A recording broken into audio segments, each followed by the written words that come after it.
The reason we have all of us together here is because these are all the folks that are part of, I think, some of the main players for what we hope is going to be the Arctic Security and Economic Corridor. And I'm just going to give a 2-second context for what we're talking about here, right? So we have 2025, the government launched its $1 billion Arctic Infrastructure Fund to support dual-use civilian, community, and defense transportation projects. It's going to reinforce, sovereignty, economic development, connect northern communities. And the fund, which is described, as part of the budget, which is the budget itself is described as an investment budget, right? Focused on catalyzing private investment for Canada. An essential piece of this became the nation-building projects. And a number of them are either named or to be named, hopefully, we'll see. That's the idea, as Arctic nation-building projects. And so, and since, besides the fund, and since the, the budget's come out, there's the Arctic Infrastructure Fund, but there's all these pieces of money that's being allocated that will have a role to play in some fashion or another. We have, I'm not even naming all of them, but we've got CanNor, CIB, DND, Crown Indigenous Relations, Northern Affairs Canada. And so we could think about the nation-building projects in general. They all have their own unique pieces. I thought it would be nice for us just to break this down, and let's talk about this one project, and talk about all those many pieces to figure out how are we going to bring this all together. And I don't think anyone has all the answers, and that's okay. That's not the point. We're not supposed to know everything because it's the beginning. And so it's kind of taking stock a bit of where we are and where we're going. And I will just say one quick thing about it and let them actually explain the project. But let's just know, right? This is Indigenous-led, spans 2 territories. It has a whole critical minerals piece to it. It's going to support security and defense. I think it defines nation building of it, in and of itself. That is what a nation building project is. And to that end, that's why this is not going to be an easy one to sort out, but that's why we're all here. So let's get right into it. Let's start with the 3 proponents here. We've got Paul, Rebecca, Dennis. I'll let you go either one, maybe Paul, because you're at the very end. So if someone could put the map back up, that would be really great too, Trina or somebody. Yeah. Because I think it's important to really get the size and enormity of just even the north, let's say. Okay, so tell us about each, the corridor project from your perspective pieces, and then maybe perhaps how your piece fits in or where you're at in terms of the larger whole in coordination and readiness, I guess, piece and whole. So can I jump in? Thank you, Jessica. Dennis Patterson, I'm a director of the proponent. We call this the Arctic Security Corridor, which means south-north, or I guess I could say north-south, from Alberta through Yellowknife to the Arctic coast of the Coronation Gulf, and east-west. From Nome on the western end of the passage, Grays Bay middle, and then we have Qikiqtaajuaq, which should be on the map, but it's on the east coast of Baffin Island, and sister port in Nuuk. So this project, and we all have common cause. There's no rivalry here. I had a great chance to share perspectives with Senator Murkowski, who's a champion of the Nome port. The Grays Bay project, you've said it, Jessica, it's Indigenous-led. That ticks a very important box. Not symbolic. For the federal government and our agenda of reconciliation in Canada. It's, yes, nation building. I love that phrase. All weather, all season, 227-kilometer road from the Ingram Trail near Yellowknife. Diefenbaker actually built that. And that was the start of the ice road, which has supplied NWT diamond mines in a time of climate change and shorter ice seasons. So this, very historic, the first land connection for Nunavut between Nunavut and Canada and the North American highway system, and a deep water port to be built at a natural location, Grays Bay, east of Kodluktuk. By the way, people say, why didn't you put it in Kodluktuk? Well, that's a delta, shallow, not possible. Not very good for deep water port. It'll unlock this rich mineral potential. It's called the Slave Geological Province. And it's been well known, well explored. Critical minerals deposits, copper, lead, and zinc. There'll be a large laydown area, airstrip, and tank farm. That's our fond expression for a bunch of fuel tanks. Okay. Tank farm, I like that. And yeah, as you've said, notable that not only are Inuit and Dene involved as stakeholders, but it's a pan-territorial project involving both the NWT and Nunavut territorial governments. Borders don't matter when these things happen, and really we're going to depend on a lot of expertise from the NWT when we build and Alberta even for materials when we build and supply this road. So it's about mining, community benefits, sovereignty, and security. I'll stop there. Okay. And then Thank we'll hear more about where you are in terms of the development with Hillary, I think, when she gets into some of the discussions. Rebecca? Yeah, thanks. I feel like you summed it up really well. Well, you guys really gave us a boost. Yvonne Jones was there to help us. The National Corridors Project Fund, very much appreciated. No, it's been terrific, and it's great to see that the momentum that's happened on the Nunavut side. We have not been quite as far ahead on the NWT side, but there's been some real strides lately. And I feel like the geopolitical context of the last year, but even before that, the need for critical minerals has really restarted a conversation on a project that's been on the books for a long time, previously known as the Slave Geological Province Corridor, and now really removing that border and looking across and saying, wait, this makes sense, it's a much larger project. And so we're delighted to have that partnership together and looking at how we build something that benefits both sides and all of Canada, really. And I'll let Paul dig in a little bit more on some of the details on the project on our side. Sure. So, I mean, to Rebecca's point, you know, this project, other projects in the north, they're not new concepts. I mean, they've been on the books for decades. You know, we're getting to a place, I think now it's a very exciting time in Canada. I think it's a very exciting time in the north and the Arctic because we're now forward-looking, right? And it's challenging even our own sort of mindset or thinking, even in the last couple of weeks, where you know we're very programmed to go out and you scrabble together some funding and you figure out how to do your feasibility studies, et cetera. And the messaging that we're hearing loud and clear from Ottawa, from Canada, is to be bold, right? These projects now become very real, right? Funding is getting unlocked. These are nation building. We're not talking about building for the next 5 to 10 years. We're talking about building for the next 100 years, right? And where Canada really begins to benefit from this stuff. And we have to move quickly. And it's not like we have a playbook to pull from. These have never been done before, right? It's not like building, you know, a rail in central Canada where you've got, you know, access to already existing infrastructure, power, et cetera. You're talking about in Arctic regions where there literally is no infrastructure to start from. In very adverse conditions. It's cold. It can be, you know, we've got permafrost. We've got challenges. All that comes with that sort of geographic jurisdictions, but it's very real and it's very possible, right?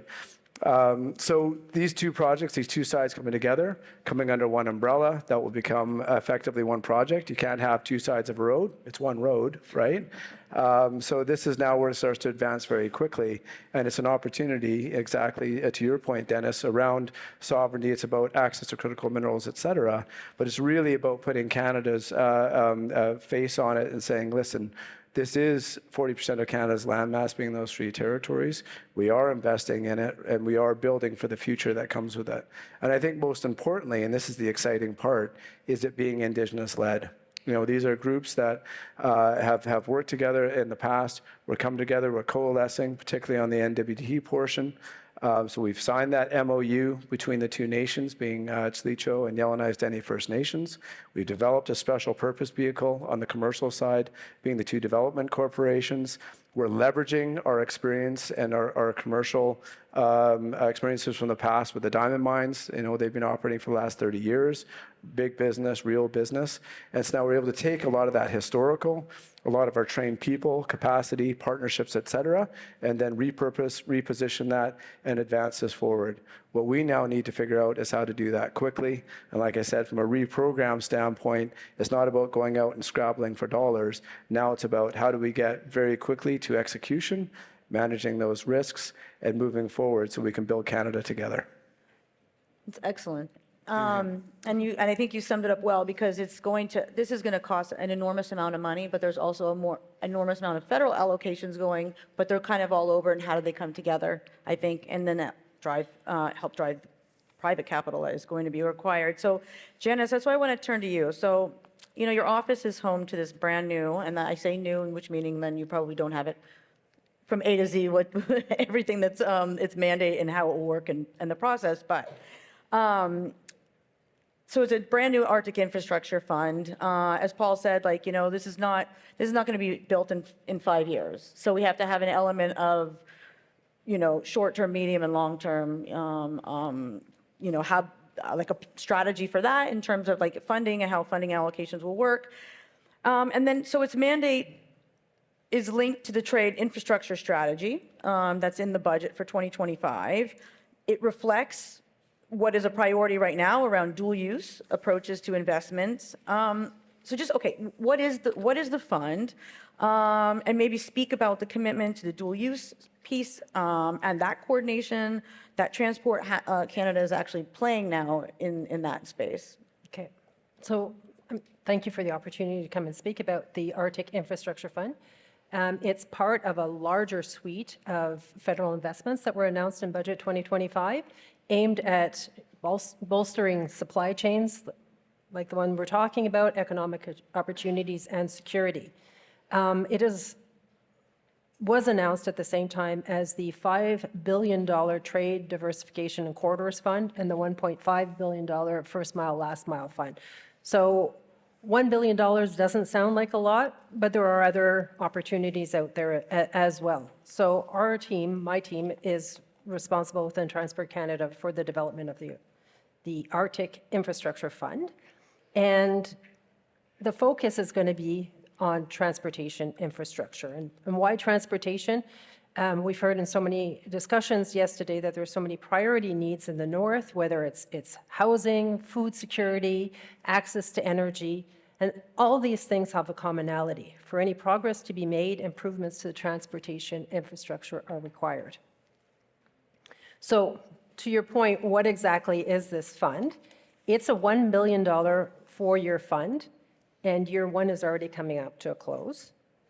The program is to invest in major transportation projects in the north, including deep water ports, sea lift infrastructure, big focus on airstrips and runways, all-season roads, so we're ticking two boxes here, and bridges.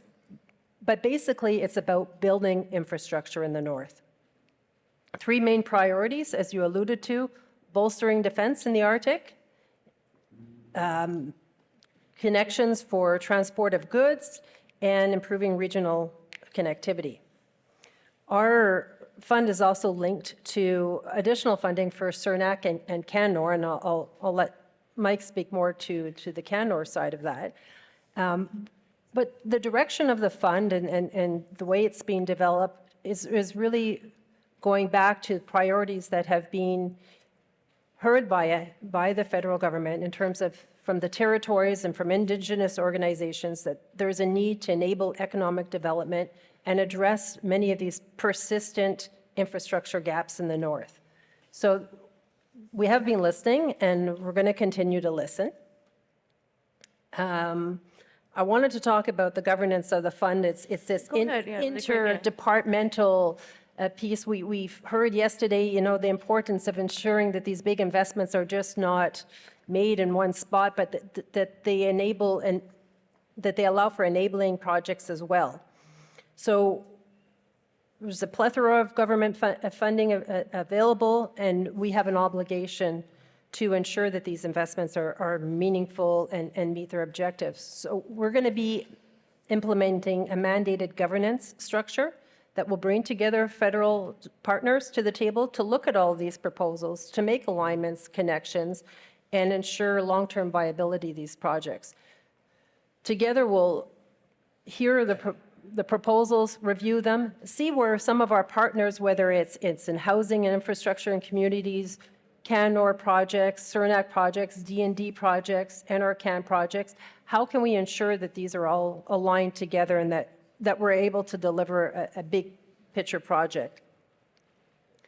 D&D is going to be involved in every step of the process, and you alluded to dual use.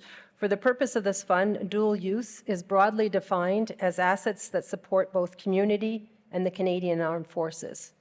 So for us, what does this mean? I think we're taking a broader interpretation, but of course our national defense colleagues will be participants in the review of all proposals. Let's say we have an airstrip and there's a requirement to modernize the airstrip, to rehabilitate it. This could include lengthening of the airstrip or paving of the airstrip. All of that investment would not only help enable improved resupply to the communities, but it would also enable the landing of a military aircraft. So as I mentioned earlier, the program is already almost 1 year gone, 3 years left. The official launch is pending. It will be coming in the next few weeks. So stay tuned. We're listening, we're hearing the priorities, and we want to work together. Great. And I guess how exactly the coordination, let's say, between D&D and you guys, that's still all... We're all going to be part of a exactly, a big federal committee that is going to take in proposals, review them together, seek out alignments amongst the departments. If the priority the proposal doesn't fit within the transportation or within the small pocket of the $1 billion, maybe we're talking with our other federal partners to make sure that that project realizes. Okay, so let's bring in then first, get a little sense from the CanNor side, how you're engaging with not just the fund, and then we'll move to CIB, not just the fund, but also any pre-existing work that you've been doing with pieces and parts of the whole corridor project. Sure. Thanks, Jessica. So CanNor is the Canadian Northern Economic Development Agency. It's one of 7 economic development agencies across the country, and our focus is to advance economic development in the 3 territories. So what does that do, and what is our advantage in that world? So initially, it's the fact that we have 3 offices, including our headquarters, situated in the north. So we have people on the ground in the communities. So that means we get to talk to Northerners at the grocery store, at the ice rink, and you have that sort of on-the-ground knowledge that we can bring to bear in terms of our internal assessments. So CanNor has a suite of economic development funding pieces that are there that we help with the initial sort of de-risking of a lot of what hopefully becomes larger projects. But we also have sort of unique individual funding allotments that sort of align with certain initiatives. So one example would be the Regional Defense Investment Initiative, and then also as attached to the Arctic Infrastructure Fund, what we're calling the Supporting Northern Infrastructure Development Fund. So that fund has 2 particular streams to it. So one would be CanNor, unlike any other regional development agency, has a group called the Northern Projects Management Office, and that office coordinates the Section 35 consultation for the federal government on all EA processes across the 3 territories. It also coordinates the federal permitters, so any federal department that has a permitting component to a development is coordinated through that office. but it also sort of helps act as a bit of an intermediary for Indigenous economic development territorial partners as different projects go through the EA process. So one stream of that supporting Northern Infrastructure Development Fund is to add capacity to that group to do more in that space, up to and including project-specific consultation protocols. So we have some major projects working with our Indigenous partners to coordinate a consultation protocol that would allow for, here are the rules around consultation for this project. So these are huge, vast areas, groups with different cultural realities. So when you have these really focused consultation protocols, that's helpful for advancing these projects much more quickly and efficiently. The second stream is around project management. So yes, we already sort of support the de-risking, early investment, the sort of initial pre-feasibility studies and that sort of stuff. But there's always sort of a view that, around the project management part of the overall development cycle, there could be some additional help. So both in terms of having partners come to us to ask for support, or if they have a sort of a private provider who they're able to utilize for that, also willing to consider those items. So this is a bit of an initial sort of allotment of funds to leverage those on-the-ground resources to facilitate these ideas that emerge and these projects, and then it sort of ties into the larger fund of the Arctic Arctic Infrastructure Fund in that way.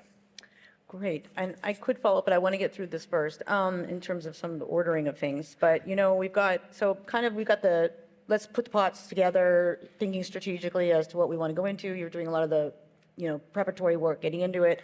And then, of course, there is the whole piece of, well, is this going to be a project that's going to have private sector capital?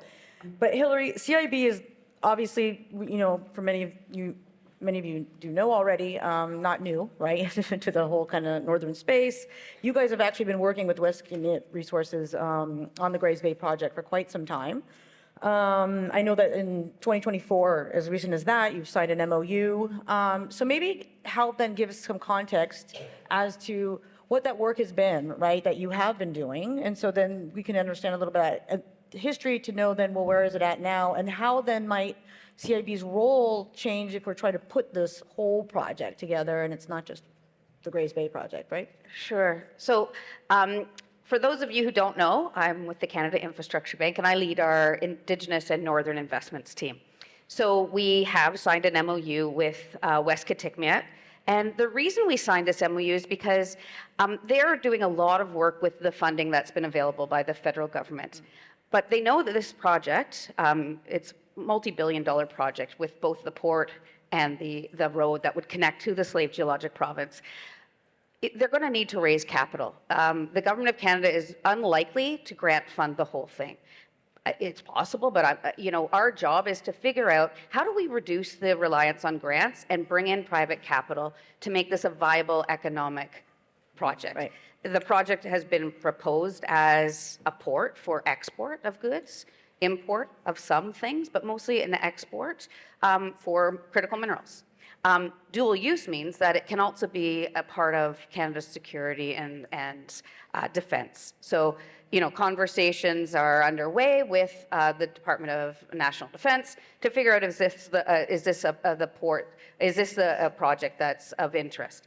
That's going to help us at the Canada Infrastructure Bank to work closely with the proponents, and proponents being both West Kitikmeot, but as we blend the broader Slave Geologic Province, to think through what a business case would be for this project. So once you figure out your CapEx, then you have to start working back as to where are there revenues that can be generated, both to help cover any debt, because the CIB provides a debt product, we don't give grants, but also to crowd in for some private capital so that there can be private interest in port and road. And we believe that the revenues from tolls on a road can help to cover operations, maintenance, and some of the debt coverage. If you did have a defense and refueling there for Coast Guard defense, et cetera, you could also generate more revenue, which could then bring in more private capital. So the $3 million that we provided through that MOU to West Kitikmeot was really to help move forward some of these early pieces, finish some of the environmental studies and work that needed to be done, but also to develop that business case it's a high-level business case, but to think through what could the revenues be, what mines are getting closer to be ready, what's the ramp-up of mines and only in the Nunavut side of this project, which is why we're now working, and we're thrilled that Tlicho and Yellowknives Dene, along with the government of the Northwest Territories, have signed this MOU, because now there's a project partner on the Northwest Territories side, because we know that the Slave Geologic Province is mineral rich. We know that that's where a lot of more active and more advanced mining activities happening, and that's where a lot more revenue is going to come from. The business case looks different if D&D is involved and there's some form of secured revenue from refueling and using the port. The business case looks different if we're just relying on mining.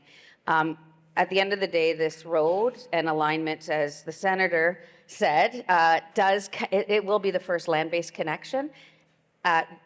You talked about it with the representative of Greenland. Like, we have a very vast north that has been underinvested in. We don't have the infrastructure needs. We don't have people on the ground, boots on the ground, to show that this is a sovereign and secure nation. And so CIB's really, our role is not to make a decision as to whether D&D is going to be at the table or not.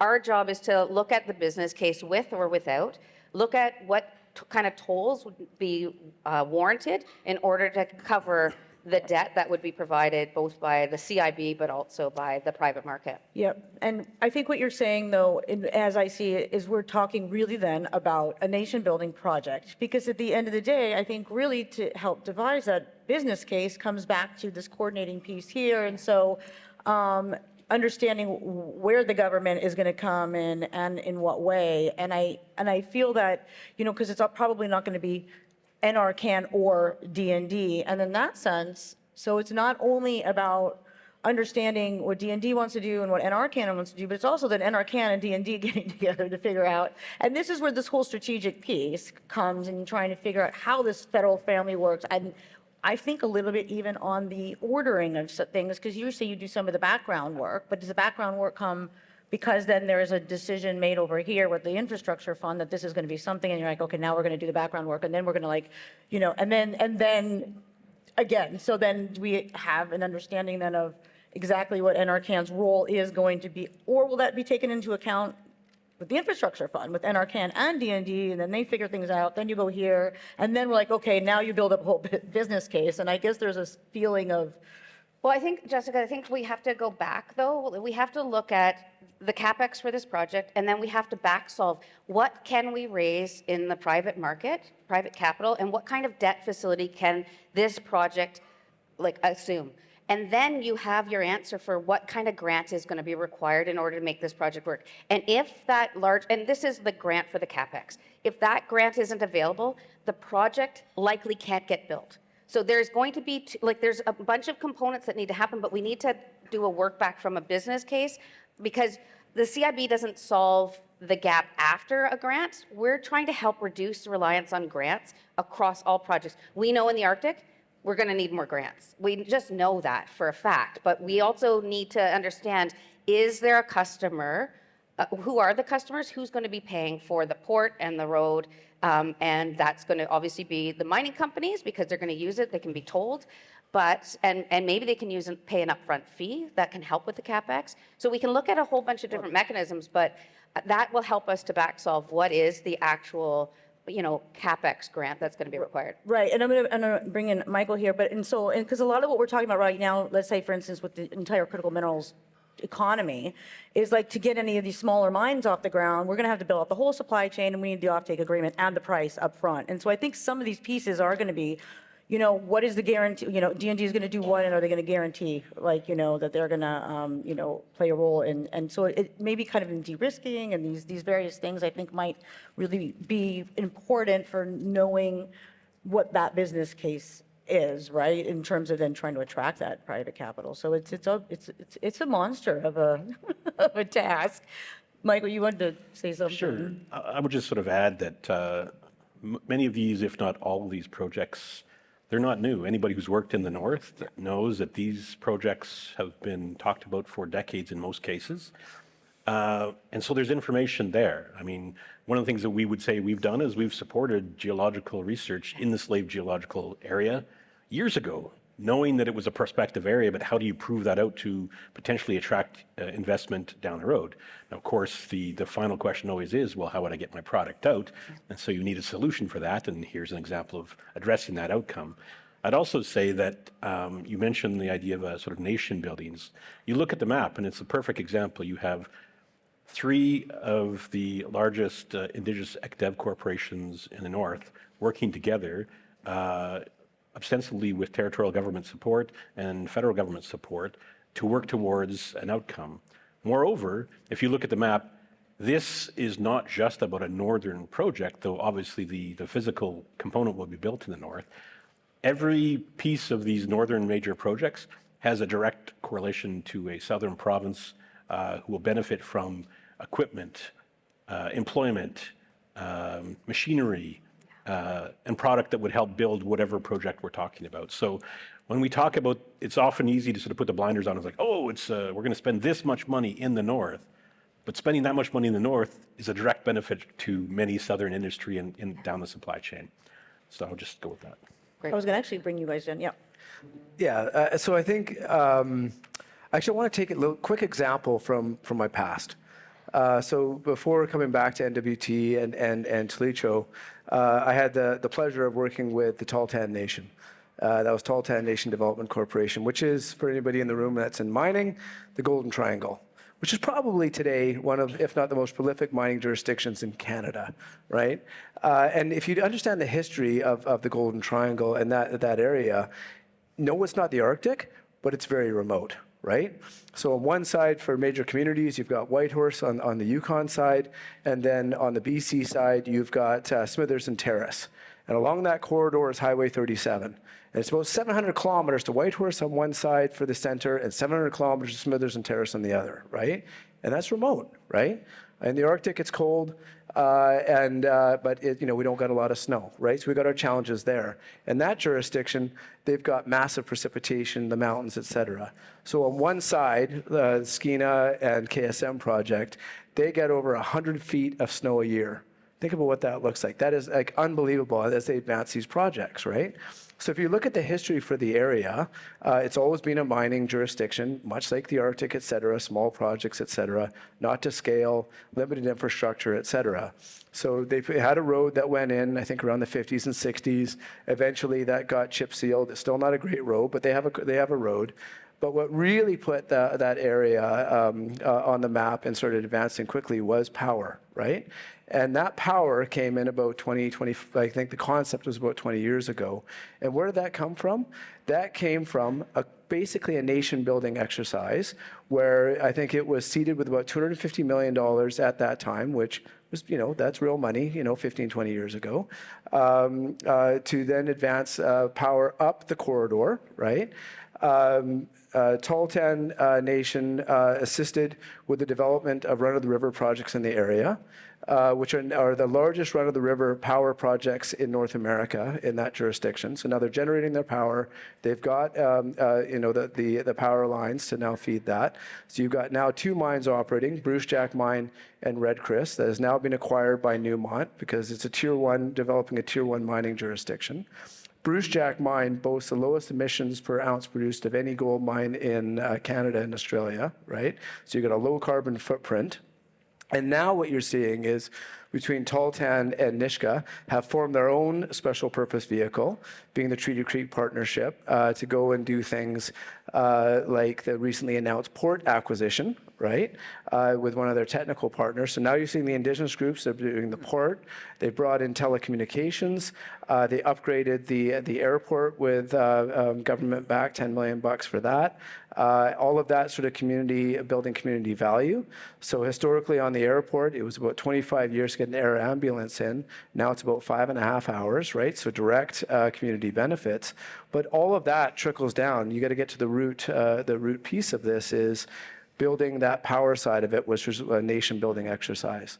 So when we look at developing infrastructure, exactly to David's point, around, this isn't just about building opportunities for the North. All of Canada benefits, just like the Golden Triangle that now is unlocking. That KSM project is the largest undeveloped gold and third largest undeveloped copper project in the world, right? So we are doing this as a nation, not just for the Arctic. We as a country benefit. A rising tide lifts all boats. So you see, you mentioned energy then as a catalyst. So I guess with the both sides, do you see one piece of it, like one thing that might be then the catalyst to help? Well, so if you look at the Arctic Security Corridor in this case, it's a corridor. It's not a road, it's a corridor. So what's a corridor? It's telecommunications, it's the road portion, and then there's the power side of it, right? And so all of that, then you are able to unlock, not just around Arctic sovereignty, you're able to go and build, critical minerals, gold deposits, et cetera, Right. and get them to market. We've got great mineralization potential, but in accounting speak, we call that a stranded asset. If you can't get it to market and realize value, it doesn't matter. Right, so you see the whole thing as that catalyst. That's the energy piece you were saying. Right, So which actually no will need longer energy also. But right. So if you think about again the North, it's not just individual projects. Yeah. It becomes a program. All that coming together, that's where you create your value. So I want to ask one question also then maybe if, like between the three proponents here, are there discussions, are you working with, let's say specifically NRCan or DND or both in terms of like the role, especially for NRCan, maybe in some instances about the role? Transport Canada. I'm just thinking in terms of, because a lot of this is a slave geological, so I'm thinking in terms of the mining.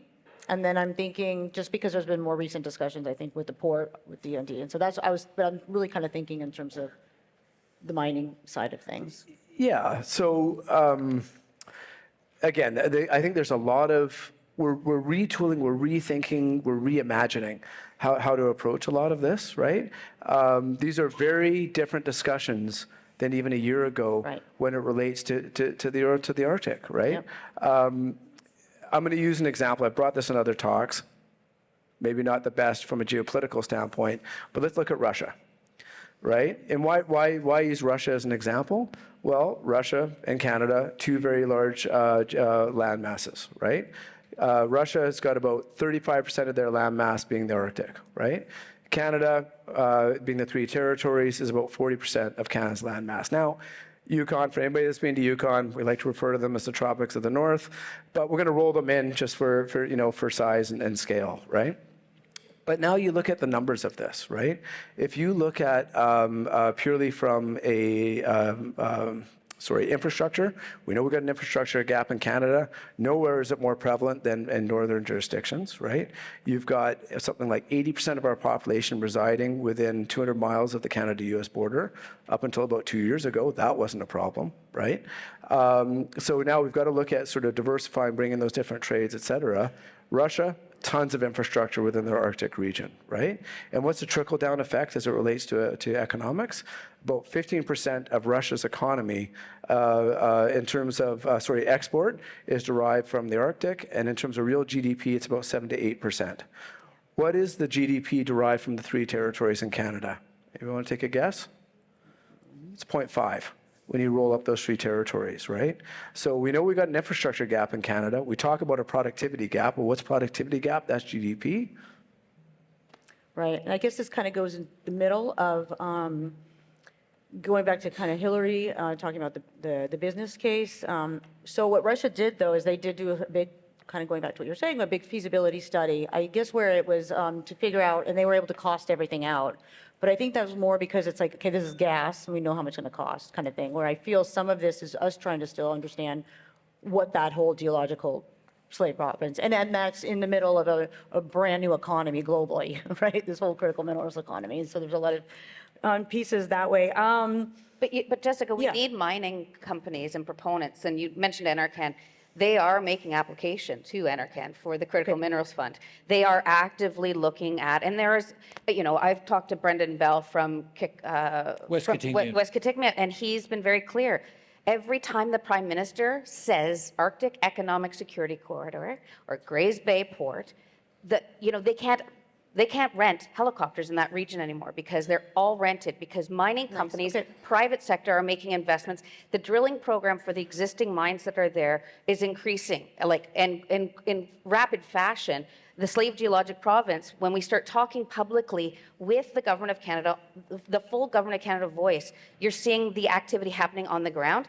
But now the mining companies, you know, as they're waiting for that CMIF funds, hands out, like, they also need to know that, and Michael, you said it well, they need to know that they're going to be able to get their minerals out of the ground and into market. And so they need road and access. The Slave Geologic Province is huge. It's a massive pot of wealth, but it can't be accessed without infrastructure. And so as Senator, we were talking behind the stage a little bit, like, part of the role of the bank is not just to get secured returns. It's about, you know, filling gaps. And the gap that we're seeing on this project is, like, it's the chicken and egg. Is the mining company going to fully commit to a toll on the road or not?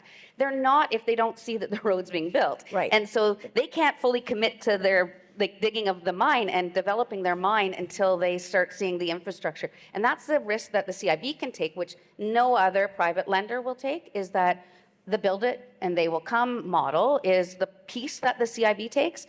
The private sector will invest in secured revenues, and then the grants will have to help. You know, obviously, Michael, Transport Canada, they're doing some of the early stage work because these are massive projects with huge capex, but the development of these and the engineering and design, environmental work, like the caribou are right in the middle, right there where that dotted line is. Like, this is a significant resource to folks that live in the Arctic, both, you know, all of the communities. Every of the three groups, that's the one thing that everyone has talked to us about is the caribou. And so doing this right, having it Indigenous-led, I think is the most important piece, because you are taking the care of the environment and nature. And the Government of Canada, we need to be, as we just talked about, coordinated so that we can figure out what is our role in financing and funding this project.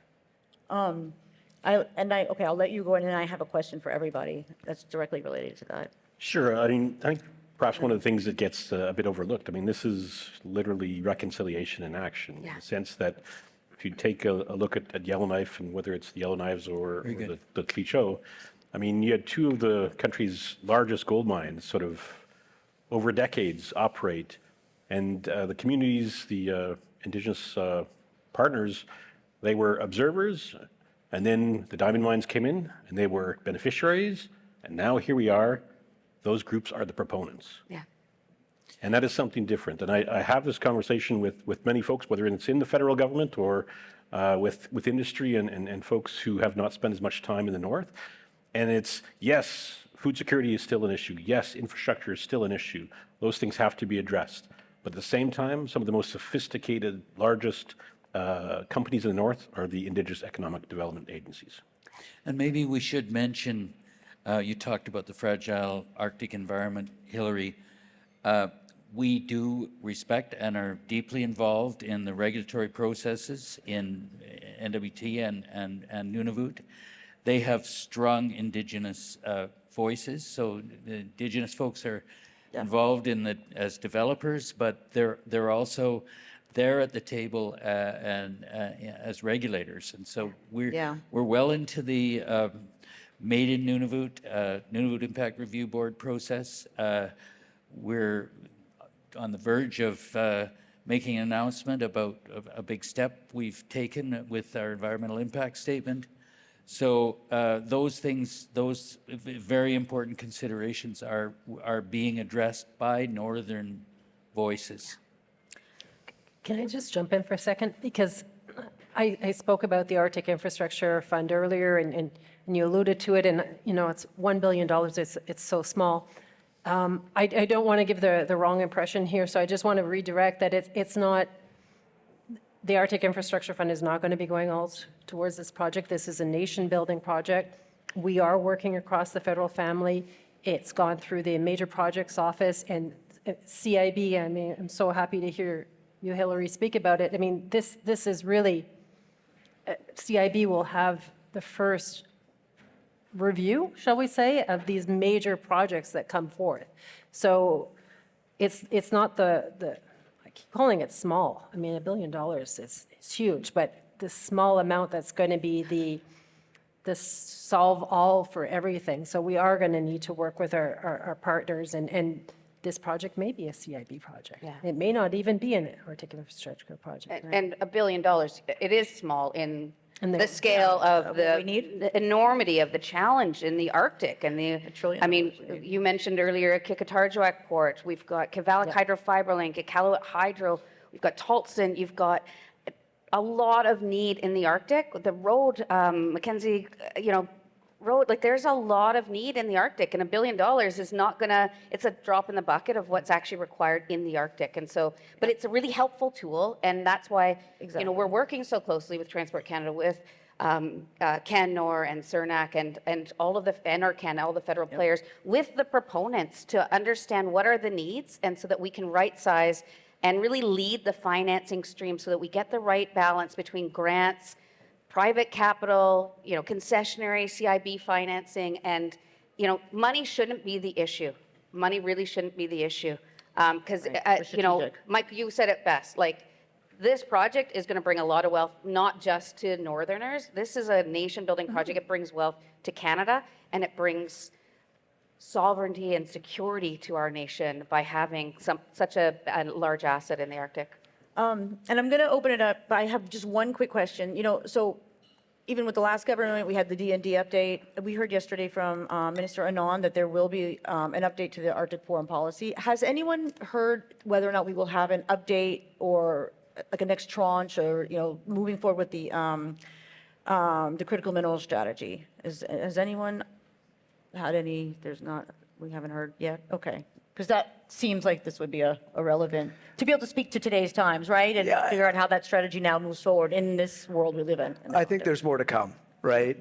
I mean, what do we know? Well, I mean, we know that 2 weeks ago, D&D sort of announced, sort of quietly, oh, by the way, and this is all public, we're looking at $5 billion minimum spend in Nunavut, another $5 billion minimum in Yellowknife, right? So we know that the federal government is serious about now coming in and building up the north, and we're hearing anecdotally that there's more to come around some of that stuff. So I think very early days, but I'd say if you're looking for green shoots, absolutely, the indications are there, and it's time to get ready. Yeah, I mean, I think the strategy is we have something to work off of, and I feel like it's going to one day. And we are all coordinated with CMIF and the Critical Minerals Fund. So we're a part of their working group, and we're looking at all of the projects that come in. Not every project has an application. So they don't create applications for proponents. Right. It's an application-based program. And so we work in a coordinated fashion to figure out, is this the right project to be supporting? And it is linked to critical minerals that are getting closer to shovel ready. And the Arctic is a tough place to say they're getting ready to shovel ready and make that big commitment, that huge investment, when we don't have infrastructure. So more to come. I think you're right, Paul. There's all the right signals. As I mentioned earlier, as part of that suite of programs that were announced in budget 2025, there is $1.5 billion that's being set aside for first mile, last mile. That is linked important. directly Yes. to the critical minerals. Yeah. So because there's the recognition that it's that first mile to get out of the mine that is so And the last important. mile And the last piece, mile, and that, I obviously. think, feeds back into the whole business case thing, too, because that's going to be the part, I think, that's going to help drive the Absolutely. business case. So let's open it up for some questions. Okay, if there was no questions, I'd fall over my chair. Okay. Hi, my name's Ollie from the British High Commission. I wanted to ask about the prospect of foreign investment. We talked a lot about kind of funding from Canadian investors.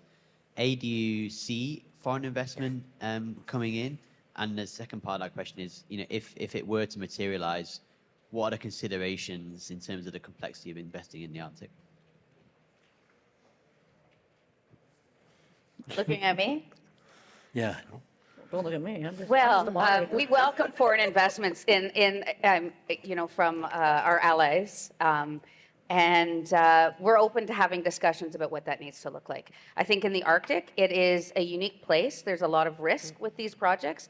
I think, Paul, you said it hasn't been done before. So we haven't built a deep water port in the Arctic yet. And there's a lot of learnings. And so we want to work closely with all potential investors, including foreign investment, to, see how, and this, this location is also quite optimum because, as the Northwest Passage is beginning to, open longer periods of time, we're seeing more vessels cross now. Other nations are, it was mentioned in your fireside chat with my special friend Clint, that you're seeing more vessel traffic. And, when you had to rely on an external friendly partner from Europe to bring their icebreaker in to relieve a vessel, like that's, there's an interest in other nations, friendly allies. And so I think we're always open for those conversations. Paul has more to say on that. Yeah, so, and I think we went to the Mines and Money Conference, investment conference in London in December, and myself and Mark Lewis, my counterpart at Det'on Show, will be attending the Indigenous Investment Conference in April back in London, which is really starting to target those foreign markets, right? And what we're hearing more and more, I was presenting in Australia, I think it was last year or whatever, and they kept talking about the Canadian model, right? And I'm like, well, what's the Canadian model, right? And it's really about being Indigenous-led, and where they're becoming the proponents, where there's that attraction and access to capital, et cetera. And so I think for foreign markets, they're very curious, they're interested. They're working to understand now the Canadian model, right? They like it. They like what they see. They see a model that's de-risked in the sense of Indigenous being the proponents, et cetera. They're now understanding how that they can work directly with those Indigenous groups, through on the commercial side, et cetera, with government, with mining companies. But it's still somewhat of a foreign concept at an international level. And I'd say, Oliver, that it's very clear that our Prime Minister is laser focused on diversifying trade away from our historic reliance on the U.S. He's been traveling extensively to build alliances with allies and investors all over the world. Great background that he has in banking to, as you know, to do that. So for sure, the answer is yes. And I'll just say one thing. I don't know who was here yesterday, and I don't know if Eve is here today, but from our mining session, from Torgat, he was saying, when you go around the world, we all think that we're like, like energy, like oil, gas, like that kind of country. But when you go around the world, Canada is actually known as a mining country, and as like having, being kind of a, like the standard, right, for what you want to be as a country in terms of being a mining producing country. And so I think in terms of when we're thinking about attracting foreign direct investment, I mean, we have like the foundations there, right? We're just going into a new part of our country that we haven't done. And so I think this is not a new gig. We know how to do these things. It's just a matter of channeling all that expertise and knowledge and putting it to a different area. So maybe just a conclusion from my perspective would be is that what I would suggest to our foreign partners, so yes, direct foreign investment is very much a wanted and needed thing, like-minded allies, important. A uniqueness for Canada generally, and the North specifically, would be is, in many cases, the largest landowners, whether it's surface or subsurface, are Indigenous partners. So direct connection and consultation and engagement with our Indigenous partners is something that would make a lot of sense if people are interested in investing in the North. Because again, not just from an economic development perspective, but from a land ownership perspective, they are the people you would have to go to talk to begin with. it's a new era of nation building. Okay, I think because we're over time, right? Am I over time? Are we over time? Yeah, okay, then see, and I had a hard like this, but I want to thank you all. I enjoyed the conversation, so there's one last, okay, let's do one last question. Yes. He's between us and lunch. Okay.